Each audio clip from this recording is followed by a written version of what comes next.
মানুষের জীবন কতই না বৈচিত্র্যময়। দিন আসে দিন চলে যায়, একই কাজ করতে হয় কিন্তু একই দিন কিন্তু না, একই ধরনের কাজ প্রতিদিনই করতে হয় কিন্তু সেটা নতুনভাবে।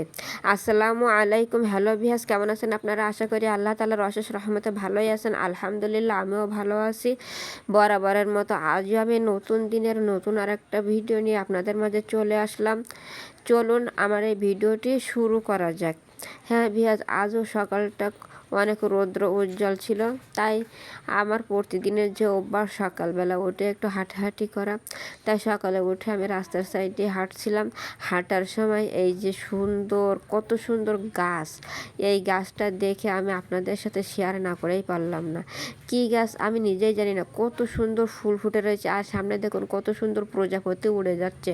আপনারা বুঝতে পারছেন কিনা তা জানি না, কিন্তু আমি বোঝানোর চেষ্টা করছি, হয়তো নোটিস করলে আপনারা অবশ্যই বুঝতে পারবেন। এই দেখুন কত সুন্দর গাছ আর কত ঝিরিঝিরি বাতাস হচ্ছে। কি মনোরম দৃশ্য সকালের এই মিষ্টি রোদে, মিষ্টি বাতাস। আর এই দেখুন একদম রাস্তার সাইডে এই গাছগুলো হয়েছে, এগুলো কিন্তু কেউ লাগায় না, এগুলো আল্লাহ তাআলার পক্ষ থেকে এখানেই হয়েছে। আর কত সুন্দর ডেকোরেশন করা, মন ভরে যায়। তারপরে যে চলে আসলাম বাসায় এসে দেখি আমার সেই কন্টেনারে চা নাই। চাটা এখন এখানে ঢালতে হবে, তাই যে প্যাকেটটা নিয়েছি, কন্টেনারটা নিয়েছি, এখন আমি এখান থেকে চাটা কন্টেনারে ঢেলে নেব। তো চলুন ভিয়াস, চাটা ঢেলে নেই। চাটা ঢেলে নেওয়ার পরে 1 কাপ চা করব। চা করে চাটা খেয়ে আমার সারাদিন আজকে শুরু করব। কারণ আমি যদি 1 কাপ চা সকালবেলা উঠে না খাই তাহলে আমার দিনটা চলে না। কারণ এই চা, 1 কাপ চাই আমার সারাদিনের এনার্জি। চা আমার সকালে উঠে 1 কাপ চাই চাই। আর ভিউয়ার্স, আপনাদের কার কার সকালবেলা উঠে 1 কাপ চার প্রয়োজন হয় প্লিজ সবাই একটু কমেন্টে আমাকে জানাবেন, তাহলে আমি বুঝবো যে আমার মতন আরও অনেকেই আছেন। আর এখন যেহেতু বৃষ্টির দিন, একটু ঠান্ডারও সমস্যা হয়েছে, তাই আদা দিয়ে চাটা খাবো। তাই আমি এখন চাটা ঢালার পরে এই যে আদাটা থেতো করে নিচ্ছি। এই দেখুন কত সুন্দরভাবে আমি থেতো করে নিয়েছি। এদিকে আমি একটি হাঁড়িতে চা তৈরি করার জন্য পানিটা বয়েল করছি। পানিতে দেখুন আমার থকবক করে ফুটছে। তার উপরে আমি দিয়ে দিলাম এই যে থেতো করা আদা। এইটা খেলে যে ঠান্ডা কাশির কত উপকার হয় ভিউয়ার্স। যদি আপনাদের ঠান্ডা লেগে থাকে এই বৃষ্টির কারণে, এখন যেহেতু বৃষ্টি আবারও গরম, একটা শরীরে কি যেন একটা অবস্থা হয়ে যাচ্ছে, ঠান্ডা কাশি জ্বর অনেকেরই হয়ে যাচ্ছে। আমার কথা শুনলেও হয়তো আপনারা বুঝতে পারবেন যে কীরকম অবস্থা আমার গলার। তাই আমি একটু আদা চা খেয়ে আমার দিনটা আজ শুরু করব ইনশাল্লাহ। 1 কাপ চাই আমার সারাদিনের এনার্জি, তাই এনার্জিটা তো নেওয়ার খুবই দরকার। এনার্জি না নিলে সারাদিন চলবো কিভাবে? তাই এনার্জিটা নেওয়ার জন্যই আমি এই যে আদা চাটা তৈরি করে নিলাম। ভিউয়ার্স দেখুন তো আমার চা তৈরি করার পদ্ধতিটা ঠিক আছে কি না। আপনারা কে কে এইভাবে চা তৈরি করেন প্লিজ একটু জানাবেন আমাকে। আর যারা এই পর্যন্ত আমার ভিডিওটা দেখে এসেছেন, একটু লাইক দিতে ভুলে গেছেন, প্লিজ আমার সঙ্গেই থাকবেন, থেকে একটু লাইক দিয়ে ভিডিওটা কন্টিনিউ করবেন, কারণ আমি তো আপনাদের জন্যই ভিডিও তৈরি করি। তারপরে এই যে নাস্তা করা শেষ, চাটা খেয়ে নাস্তা করার পরে এই যে দুপুরের বাজার চলে এসেছে। বাজারের মধ্যে ছিল যে কুমড়া, এটা কাঁচা বাজার, কুমড়া ছিল, তারপরে ওই যে কেওড়া ছিল, আর এই যে মাছগুলি ছিল, এগুলো কিন্তু দেশি তেলাপিয়া। এগুলো স্বাদ লাগে বেশি, ওই লাইলটিকা সেগুলো স্বাদ লাগে না, এগুলো স্বাদ লাগে, তাই এগুলো নিয়ে আসা হয়েছে। যেহেতু ছোটো তারপরেও স্বাদ আছে। এখানে আজ সব আনা হয়েছে কাঁচা বাজার, কিছু আলু, আবার দেখছি এনেছে কিছু এই যে আমড়া, সব টক, কেওড়া টক, আমড়া টক। যা আজকে বাজারের অবস্থা দেখুন ভিউয়ার্স, আমাদের কেমন অবস্থা, কেমন হয়েছে বাজার আমাদের, টকে টকে ভরপুর বাজার। যারা টক লাভার তারা তো বাজারটা পছন্দ করবেন, তাই না? আর বাজার আনার আগে আমি এইগুলো নিয়ে বসছিলাম যে কাঁকরোলটা কুচাই আর পেঁয়াজ রসুনগুলো কাটে যে কিছু কাটছি, গোছাচ্ছিলাম রেডি করার জন্য। তার ভিতরে এই যে বাজার নিয়ে এসেছে। তারপরে এই যে মাছগুলো, আগে তো মাছগুলো কেটে পরিষ্কার করতে হবে, তাই এই যে মাছগুলো কাটা শেষ। এখন এই যে কলে চলে আসলাম মাছগুলো পরিষ্কার করতে। আমরা যেভাবে পরিষ্কার করি সেইভাবে আপনাদের একটু দেখালাম। এইভাবে একটা একটা করে ডোলে সুন্দরভাবে পরিষ্কার করি। অনেক সময়ের প্রয়োজন, কারণ মাছটা অনেক সময় নিয়ে ধুতে হয়। মাছটা একটু সেন্সিটিভ ব্যাপার, গন্ধ থাকে, তাই অনেক সময় নিয়ে ধুতে হয়। মাছটা আমার অলরেডি ধোয়া হয়ে গেছে। এই যে এখন ম্যারিনেট করে রাখা হয়েছে, তরকারি রান্না করার জন্য প্রস্তুত। এখন ভাজা হবে। তারপরে এই যে যে বাজারগুলো আজকে রান্না করা হবে সেগুলো কিন্তু আমি নিয়ে নিয়েছি। আর যেগুলো অতিরিক্ত এখন রয়ে যাবে সেগুলো আমি এখন কিভাবে প্রসেসিং করি, মানে কিভাবে আমি সংরক্ষণ করি কাঁচা বাজারগুলো, আপনারা অনেকেই করেন। আর আমি যেভাবে করি সেটা আপনাদের মাঝে আজ একটু শেয়ার করে দিচ্ছি।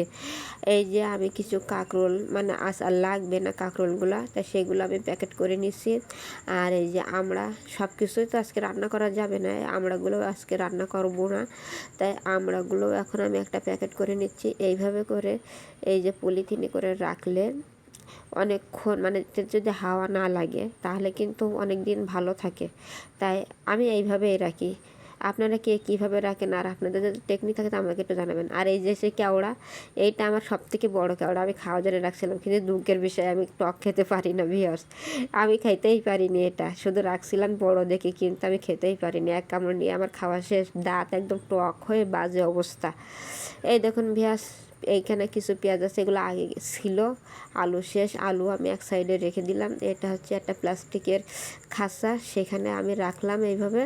এগুলো একটু হাওয়া বাতাসে রাখতে হয়, এগুলো বাইরেই থাকবে এইভাবে। আর ওই যেগুলো আমি প্যাকেট করছি এগুলো আমি এখন আবার ডালায় উঠিয়ে নিচ্ছি।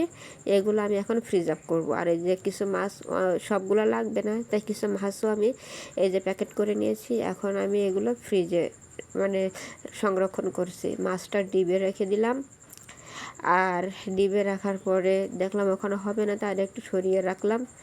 তারপরে ফ্রিজটা আমি এখান থেকে বন্ধ করে দিলাম, ফ্রিজের দরজাটি, যেহেতু ফ্রিজের দরজা বেশিক্ষণ খুলে রাখা ভালো নয়। এখান থেকে মানে হাওয়াটা বেরিয়ে গেলে মানে আবার কারেন্ট বেশি খরচ হয়, তাই ফ্রিজ যত সম্ভব কম খুলে রাখার চেষ্টা করবেন সবসময় আপনারা। তারপরে এই যে তরি তরকারিগুলো ছিল সেগুলো আমি এই বক্সের ভিতরে, ওই যে আমি প্যাকেট করে রাখছিলাম সেগুলো এখন বক্সের ভিতরে করে দিয়ে সুন্দরভাবে রেখে বক্সটা মানে আটকে দিয়ে এখন আমি ফ্রিজটা লাগিয়ে দেব। এইভাবে আমি রাখলে তাহলে আমি পরবর্তীতে আবারও খেতে পারবো এগুলো বাইর করে। আর তারপরে চলে আসলাম, এই যে সে কুমড়া আনা হয়েছিল, কুমড়াটা আজকে রান্না করা হবে তাই ধরছি। দেখুন ভিউয়ার্স, আমাদের এখানে পানির কেমন সমস্যা, ট্যাপ থেকে পানি পড়ছে, দেখছেন কি অবস্থা। ট্যাপে আমাদের পানি, এখন সকালবেলা রান্নার টাইম কিন্তু পানি নাই, তাই যে পানি উঠানো ছিল জগে করে করে তাই দিয়েই এই যে দেখুন ধুয়ে নিচ্ছি। উঠানো পানি দিয়ে ট্যাপে পানি দেখে টপ টপ করবে না, এক দুই টপ পানি পড়ছে, এ কি কোনো কাজ হয় এতে। তারপরে এই যে সেই কুমড়াটা ধুয়ে এই যে কাটা হয়ে গেছে, কি সুন্দরভাবে কেটে নেওয়া হয়েছে। আর মাছগুলো ভাজা শেষ, একটা মাছ উঠাতে বাকি আছে, এই যে উঠিয়ে নিচ্ছি। এইবারে মাছগুলো ভাজা শেষ, এইবারে মূল রান্নায় চলে যাওয়া যেতে পারে। এই যে মূল রান্না এই যে মশলাগুলো কষিয়ে নিয়ে সেই কুমড়াটা যেটা কেটে রাখছিলাম ধোয়া হয়ে গেছে, এখন কুমড়াটা অ্যাড করে দিয়ে এইভাবে নাড়াচাড়া করব। তা ভিউয়ার্স, আমার ভিডিওটা আপনাদের কেমন লাগে প্লিজ আমার কমেন্ট সেকশন কিন্তু খোলাই আছে আপনাদের জন্য। আমার ভিডিওর মতামত, আমি নতুন শুরু করেছি তো আপনাদের মতামত আমি চাই সব সময়, কারণ আপনাদের মতামত ছাড়াই তো আমি সামনে আগাতে পারবো না। তাই আপনারা আমাকে মতামত দিবেন ভিউয়ার্স, যে আমার কিভাবে কি করা দরকার। তারপরে দেখুন আপনাদের সাথে কথা বলতে বলতে আমার কিন্তু কুমড়াটাও রান্না শেষ, একদম শেষ অবস্থায় রান্নাবান্না শেষ। রান্নাবান্না শেষ করার পরে দেখি এই যে দেখুন কত মেঘ হয়েছে আকাশে, আর এই দেখুন বৃষ্টিও পড়ছে, আবারও বৃষ্টি। 2 দিন রোদের পরে আকাশটা ঘন কালো হয়ে আবার মেঘ, বৃষ্টি শুরু হয়েছে। আর হলে কি করার কিছু নাই, এটা আল্লাহ তাআলার পক্ষ থেকে যেটাই হবে সেটাই মেনে নিতে হবে। আর এই সাইডটা আমাদের একটি কামরাঙা জাল বলি আমরা, আবার বলি বোম্বাই জাল, আবার বলি নাগামারি, যে যাই বলেন সেই গাছটা আছে। এখানে বৃষ্টি পড়ছে, আমার খুবই ভালো লাগছে। তা ভিউয়ার্স, আজ এই পর্যন্ত, অনেক কথা বললাম, বলতে রইলে ক্ষমা সুন্দর দৃষ্টিতে দেখবেন। আল্লাহ হাফেজ, আসসালামু আলাইকুম।